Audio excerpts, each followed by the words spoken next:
Pallivathukkal school വിദ്യാർത്ഥിനിയെ സംഘം ചേർന്ന് പീഡിപ്പിച്ച കേസിൽ 5 പേർ കുറ്റക്കാരാണെന്ന് തെളിഞ്ഞ പക്ഷം പ്രതികളിൽ നിന്ന് 2 ലക്ഷം രൂപ പിഴയും ജീവപര്യന്തവും എറണാകുളം ഹൈക്കോടതി വിധിച്ചു. കരൂരിൽ 3 വയസ്സുള്ള പെൺകുട്ടിയെ ക്രൂരമായി പീഡിപ്പിച്ച കേസിൽ ഒരാൾക്ക് 10 വർഷ കഠിന തടവും 1 ലക്ഷം രൂപ പിഴയും വിധിച്ചു. കുട്ടിയുടെ മാതാപിതാക്കൾ നല്ലൊരു വിധിയെന്ന് കോടതി അറിയിച്ചു.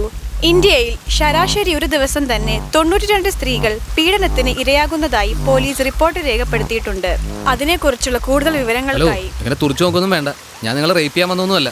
ഇങ്ങനെ തുറച്ചു നോക്കി പേടിപ്പിക്കൊന്നും വേണ്ട. നിങ്ങളെപ്പോലെ മഴ നനഞ്ഞ് കയറിയുന്ന ഒരാളാണ്. മഴയത്ത് വിറച്ചിരിക്കുന്ന ഒരാൾ. ഓക്കെ, ഞാൻ വിചാരിച്ചിരുന്നതൊക്കെ കണ്ടിട്ട് ആസ്വദിച്ചിരിക്കുമെന്ന്. ഇവനൊക്കെ ആണാണോ?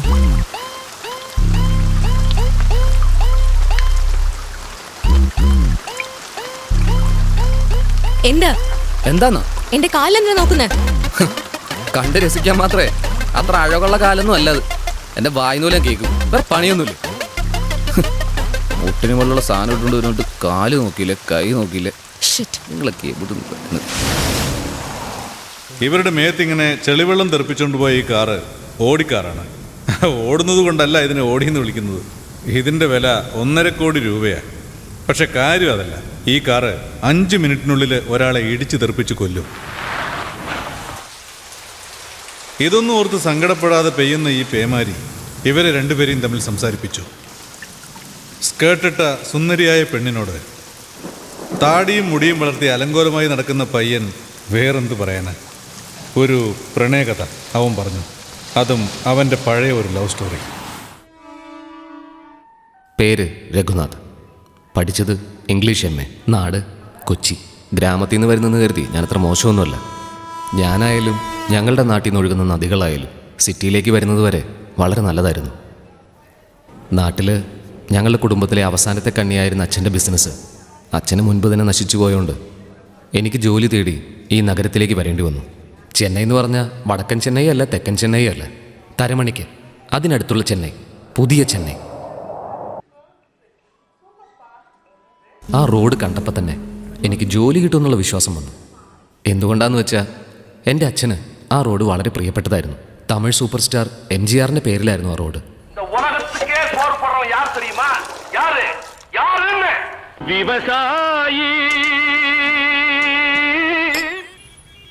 വിചാരിച്ച പോലെ തന്നെ ഒരു കോൾ സെൻറ്ററിൽ വിദേശത്തുള്ളൊരു കമ്പനിയാണ്. അതിൽ വിദേശത്തുള്ളവരോട് സംസാരിക്കുന്നൊരു ജോലിയാണ് കിട്ടിയത്. Hi, thanks for calling in Janet. It's Thomas here. How can I help you, sir?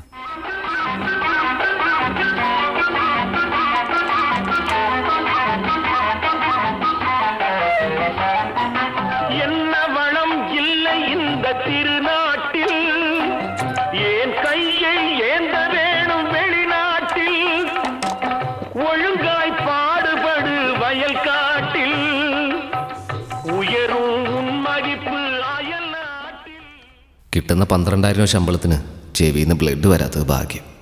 എന്തിനായി ജോലിക്ക് ചേർന്നെന്ന് ആലോചിക്കുക. ഒരേ ഒരു നല്ല കാര്യം എന്താണെന്ന് വെച്ചാൽ എൻ്റെ ഓഫീസിൽ 8th ഫ്ലോറിൽ IT സെക്ഷനിൽ ജോലി ചെയ്യുന്ന സൗമ്യ, അപൂർവ സൗമ്യ.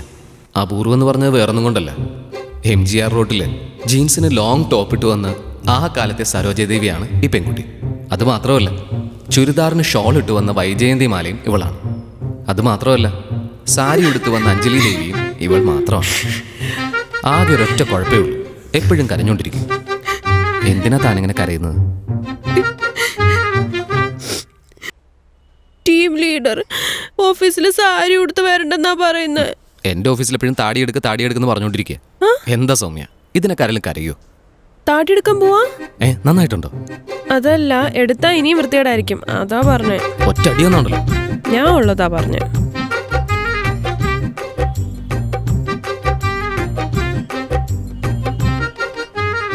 അതെ, ഒരു ഗുഡ് ന്യൂസ് ഉണ്ട്. എന്താ? അടുത്ത മാസം ഓൺസൈറ്റ് US അയക്കുമെന്നാ പറഞ്ഞേക്കുന്നത്.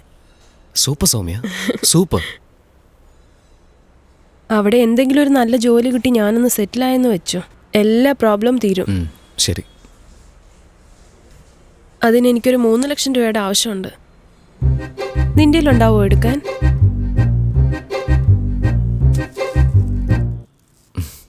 പൈസ എടുത്ത് വെക്ക്. എവിടുന്നാടാ ഇത്? നീ ചോദിച്ച 3 ലക്ഷമല്ലേ, 30 ലക്ഷമാണേലും ഒറ്റ മിനിറ്റിൽ അടിച്ചു മാറ്റിക്കൊണ്ടിരും. പിന്നെ എന്നെ ഇത്ര താമസിച്ചേ? സൗമ്യ, എന്നെ നടി വാങ്ങിക്കുവേ.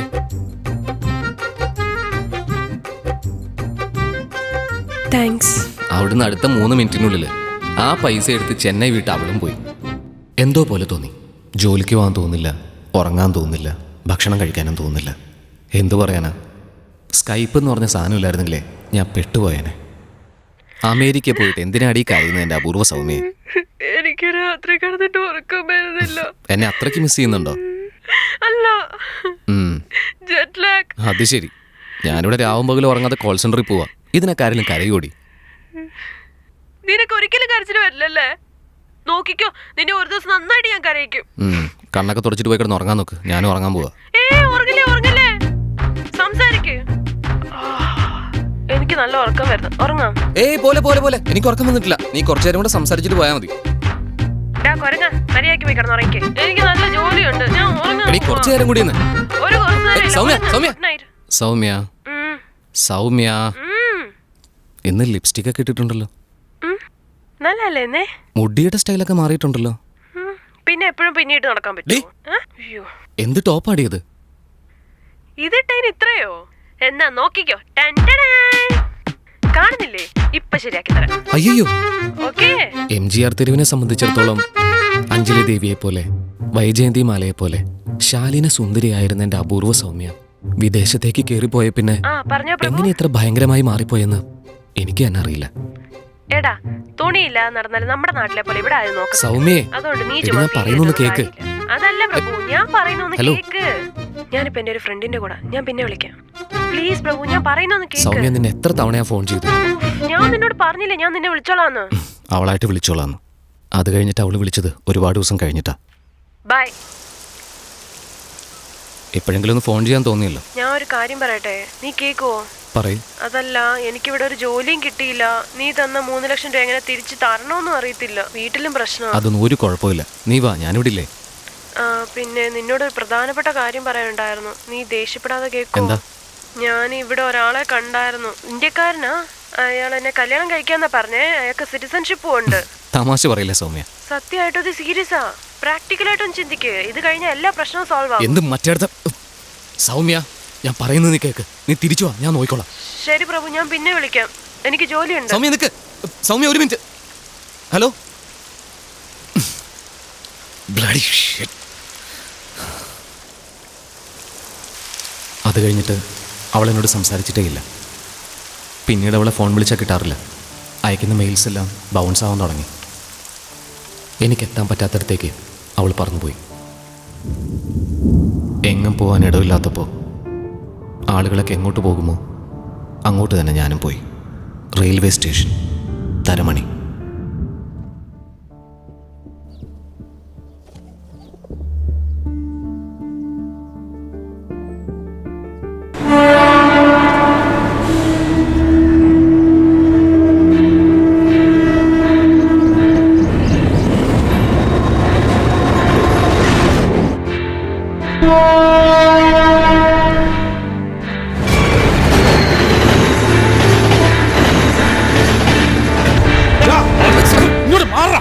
താഴെ വീണ എന്താവുമെന്ന് എനിക്കറിയാവോ? ചമ്മന്തി ആയി പോകും നീ. പിന്നെ ദോശയുടെ കൂടെ വടിച്ച് ഞാൻ നീ പോയാ.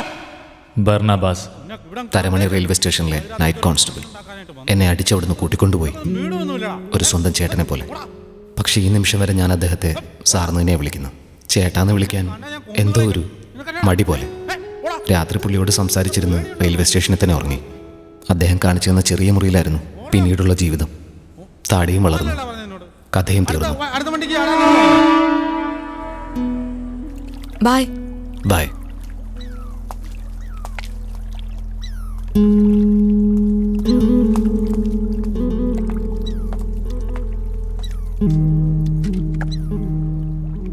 ഹലോ, ഞാൻ സഹായിക്കട്ടെ?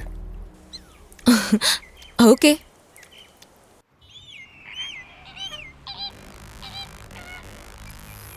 ഇയാളെയാണ് ഓടിക്കാർ ഇടിച്ചിട്ട് പോയത്. പേര് രവി, സർനെയിം ചമർ, സ്ഥലം ബീഹാറിലെ നവാഡ. തൊണ്ടയിൽ തുടിക്കുന്ന ഈ ജീവൻ എപ്പോൾ നിലയ്ക്കുമെന്നറിയില്ല. ഈ വിവരം ഇയാളുടെ ഭാര്യയുടെയും കുഞ്ഞുങ്ങളുടെയും കാതിലെത്തുമെന്നും നമുക്കറിയില്ല. പക്ഷേ അതിനെക്കുറിച്ച് നമ്മളെന്തിനാണ് വേവലാതിപ്പെടുന്നത്? ഇയാൾ ജോലി ചെയ്ത ആ വലിയ ബിൽഡിങ്ങിൽ നിന്ന് നമുക്ക് നമ്മുടെ കഥ തുടങ്ങാം. See, love is just a part of life. You should celebrate life. Be happy. Move on. ഞാൻ നിങ്ങളോട് എൻ്റെ കഥ പറഞ്ഞത് ഈ അഡ്വൈസ് കേൾക്കാൻ വേണ്ടിയിട്ടല്ല. നീലായിരുന്നെങ്കിൽ ബസ് സ്റ്റോപ്പിനോടോ ആ കല്ലിനോടോ അവിടുത്തെ മലയോടോ പറഞ്ഞേനെ. I don't like advices.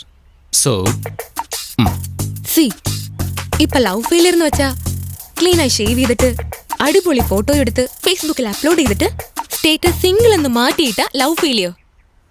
ഈ താടിയെല്ലാം വെച്ചിരിക്കുന്നത് old fashion. This is not advice, just an update. വലിയ ഉപകാരം. Thanks for the update. Madam, വണ്ടി റെഡിയാണേ?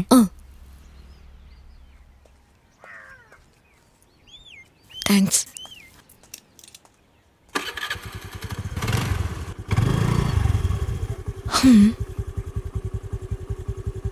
എവിടെയെങ്കിലും ഡ്രോപ്പ് ചെയ്യണോ? ഹലോ, ചുമ്മാ ഒരു ഫോർമാലിറ്റിക്ക് പറഞ്ഞതാ.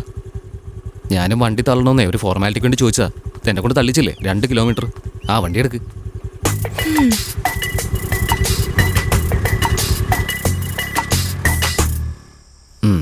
നീ പറഞ്ഞ കാര്യങ്ങളൊക്കെ കറക്റ്റാ. ഈ താടിയും ഇതൊക്കെ ഈ ലവ് ഫെയിലിയർ മാത്രമല്ല, ഞാനൊരു കള്ളനും കൂടിയാണ്. അന്ന് ആ 3 ലക്ഷം രൂപ കൊടുത്തെന്ന് പറഞ്ഞില്ലേ, അതെങ്ങനെ കൊടുത്തെന്ന് അറിയില്ലല്ലോ.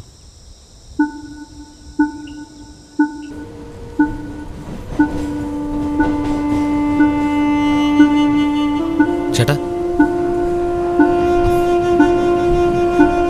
ചേട്ടാ ചേട്ടാ ചേട്ടത്തെ പൈസ ഇരിക്കുന്നു.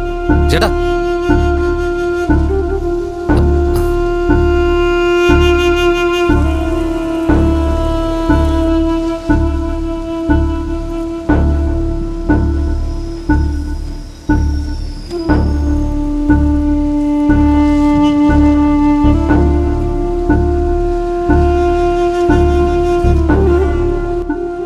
മോഷ്ടിക്കുന്നതേ തെറ്റ്.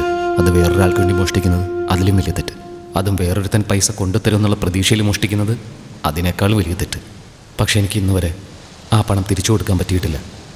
ഈ ജീവിതം മുഴുവൻ കള്ളനെന്ന കുറ്റബോധത്തോടെ ജീവിക്കുന്നത് എത്രത്തോളം ഭീകരമാണെന്ന് ഒരു കള്ളനായാൽ മാത്രമേ മനസ്സിലാവൂ.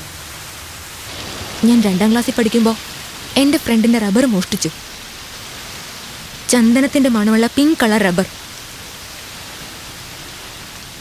3 ആയാലും 3 ലക്ഷം ആയാലും കള്ളം തന്നെയാ. ഞാൻ ആശ്ചര്യമായി എടുത്തത്.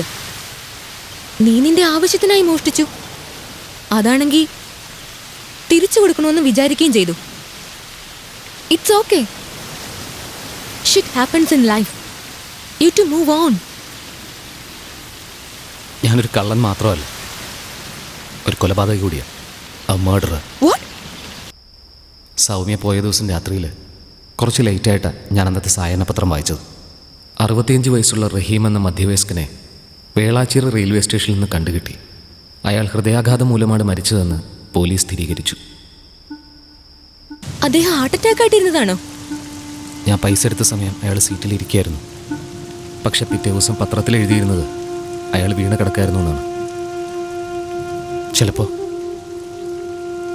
ഉറക്കൊഴിഞ്ഞിട്ട് നോക്കിയപ്പോൾ തൻ്റെ പൈസ നഷ്ടപ്പെട്ട വിഷമത്തിൽ അയാൾ അറ്റാക്ക് വന്ന് മരിച്ചതാണെങ്കിലോ? Then? ഞാൻ റെയിൽവേ പോലീസ് സ്റ്റേഷനിൽ പോയി നോക്കി. എന്താ വേണ്ടേ? മഴ കാരണം കയറിയതാ സാർ. അവിടെ ഇരിക്കെ. സർ, റഹീം ഭായിയുടെ നിങ്ങളാരാ? അത് എൻ്റെ മൂത്താപ്പയാണ്. അവിടെ വെച്ച് സാറ് വരും.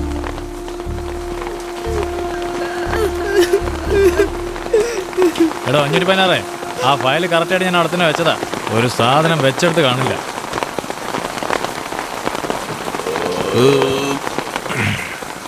ആരാ റഹീം ഭായ്? സർ, എന്നാ 1 ലക്ഷം കൈപ്പറ്റിയതായിട്ട് ഒപ്പിട്ടതാ.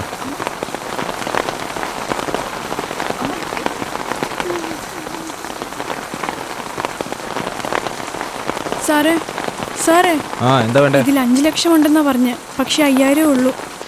അപ്പൊ ആ പണം? ഇത് കണ്ടില്ലേ, കള്ളൻ എഴുത്തെഴുതി വെച്ചേക്കുന്നത്. ക്ഷമിക്ക് സാറേ, 3 ലക്ഷം രൂപ എടുത്തിട്ടുണ്ട്. ഈ കാശ് ഉണ്ടെങ്കിൽ ഈ ജീവിതം മാറി മറിയുമെന്ന് 3 മാസത്തിൽ തിരിച്ചു തന്നേക്കാം. നിങ്ങളുടെ അഡ്രസ് ഞാൻ നോട്ട് ചെയ്തിട്ടുണ്ട്. ക്ഷമിക്കണം പ്രഭു. വിലാസം എല്ലാം ഉണ്ടല്ലേ? അതല്ല സാറേ, നമ്മളെക്കാളും വലിയ കിലാടിയാണെന്ന് തോന്നുന്നല്ലോ. എടോ ആ കാശിങ്ങനെ നേടോ എന്നാ എടുക്കുന്നതിൽ ഊതി എല്ലാം അതുപോലെ ഉണ്ട് 1.95. അപ്പോൾ ഇൻസ്പെക്ടർക്ക്, സബ് ഇൻസ്പെക്ടർക്ക്, പിന്നെ നമുക്ക് 3 പേർക്ക് എന്നിട്ട് കവറിലിട്. എന്നാ ഈ മാസത്തെ ആശുപത്രി ചെലവ് ഇങ്ങനെ അങ്ങ് പോയി കിട്ടി. വരാനുള്ളത് വഴി തങ്ങില്ല. കള്ളൻ നമ്മുടെ കയ്യിൽ നിന്ന് പിടിച്ചു പറിക്കും, പോലീസുകാർ നമ്മുടെ കയ്യിൽ നിന്നും കള്ളൻ്റെ കയ്യിൽ നിന്നും പിടിച്ചു പറിക്കും, ആശുപത്രിക്കാർ കള്ളൻ്റെ കയ്യിൽ നിന്നും പോലീസിൻ്റെ കയ്യിൽ നിന്നും നമ്മുടെ കയ്യിൽ നിന്നും ഒരു പക്ഷഭേദവും ഇല്ലാതെ പിടിച്ചു പറിക്കും. ജയ് ജനാധിപത്യം. താങ്ക്സ്. ദാ ഇവിടെയാ എൻ്റെ വീട്. നിന്റെ വീടോ? എൻ്റെ റൂം ആ ഓറഞ്ച് ബിൽഡിങ്ങിനടുത്ത് ആസ്പെറ്റോസ് ഇട്ട ബ്ലൂ കളറില്ലേ? അതെ. ഈ കാര്യങ്ങളൊക്കെ ചോദിക്കുന്നത് എന്തിനാ? നിങ്ങൾ ആരാണെന്ന് പോലും അറിയാത്തതുകൊണ്ടാണ് എൻ്റെ കഥ മുഴുവൻ ഞാൻ പറഞ്ഞത്. ഇനി അബദ്ധത്തിലെങ്ങാനും എന്നെ കണ്ട എന്നെ അറിയാത്ത പോലെ നടന്നേക്കണം. Okay, bye. ഹലോ, നിനക്ക് അഡ്വൈസ് ഇഷ്ടമല്ലെന്നറിയാം. എന്നാലും 3 അഡ്വൈസ്. എന്താ? 1, ഇനിമേൽ സ്ട്രേഞ്ചേഴ്സിനോട് ഒരിക്കലും നിന്റെ കഥ പറയരുത്. പിന്നെ എല്ലാവരും എന്നെ പോലെ നല്ലവരായിരിക്കുമെന്ന് വിചാരിക്കാൻ വേണ്ട. ഓ, അടുത്ത്.